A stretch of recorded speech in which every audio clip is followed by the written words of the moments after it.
नमस्कार दोस्तों, मैं हूं चंदन चौबे। स्वागत करता हूं आप सबका कानपा एजुकेशन यूट्यूब चैनल पर। आज अपने इस लेक्चर में हम डिस्कस करेंगे कि आखिर क्यों आज की डेट में मालदीव जो है वो अपनी प्री इस्लामिक हेरिटेज को प्रोटेक्ट करने के लिए इंडिया की हेल्प चाहता है। मैं इस न्यूज को पढ़कर शॉक्ड हो गया क्योंकि मालदीव एक इस्लामिक कंट्री है और इस्लाम इसका ऑफिशियल रिलीजियन है। यहाँ पर शरीयत कानून को इतने सख्ती से लागू किया जाता है कि इस्लाम के अलावा आप कोई और रिलीजन प्रैक्टिस ही नहीं कर सकते। ये एक क्रिमिनल ऑफेंस है और इसके लिए आपको जेल तक हो सकती है। ऐसा मैं नहीं कह रहा, खुद मालदीव का कॉन्स्टिट्यूशन ये कहता है और इसके अलावा इंटरनेशनल रिलीजियस फ्रीडम की रिपोर्ट भी ऐसा ही कहती है।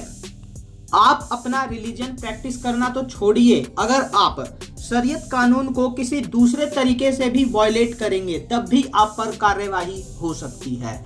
कुछ ही दिन पहले रिपोर्ट हुआ था कि मालदीव में एक टूरिस्ट को अरेस्ट कर लिया गया क्योंकि उसे बीच पर बिकिनी पहने हुए देखा गया था।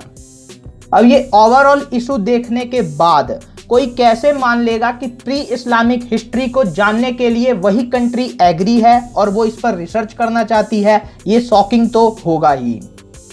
अब इस चीज की शुरुआत कैसे हुई?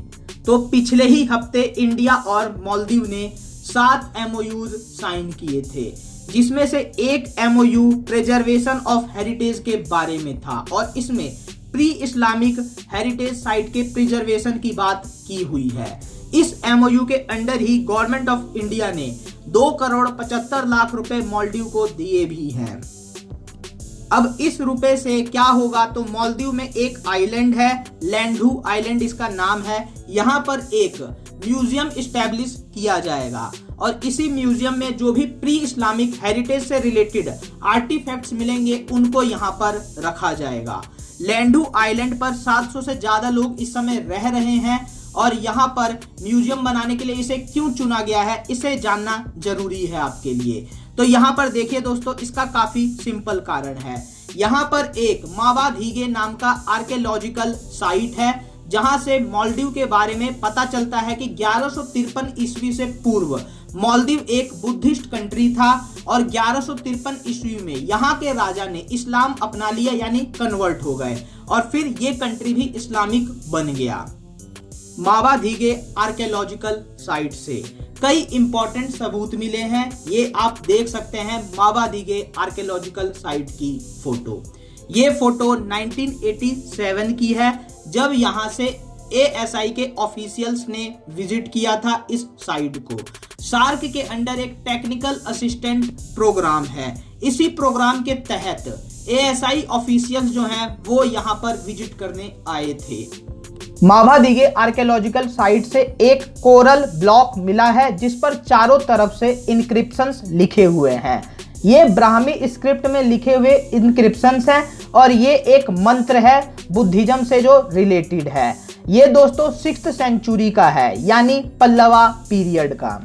कई एक्सपर्ट्स जो हैं इस आर्कियोलॉजिकल साइट को एक्चुअली एक बुद्धिस्ट मोनेस्ट्री मानते हैं। मोनेस्ट्री का सिंपल मतलब टेम्पल हो गया, तो बुद्धिस्ट पीपल जहाँ पूजा करने जाते हैं उसको मोनेस्ट्री कहते हैं। तो यहाँ पर इसको मोनेस्ट्री क्यों माना गया है, इसका क्या कारण है? तो इसका कारण यह है कि इसके चारों तरफ 7 स्तूपा पाए गए थे और यहाँ पर इसका अगर और ज्यादा एक्सप्लोरेशन किया जाए तो इससे हमें कई ऐसी चीजें मिल सकती हैं जिससे मालदीव की प्री इस्लामिक हिस्ट्री के डीपर इनसाइट्स हमें मिल पाएंगे।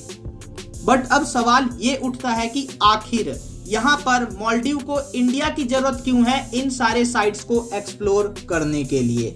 तो इसका पहला इंपॉर्टेंट रीजन है दोस्तों लैक ऑफ फंडिंग। दूसरा इंपॉर्टेंट रीजन है दोस्तों lack of expertise in conservation of heritage sites and artefacts.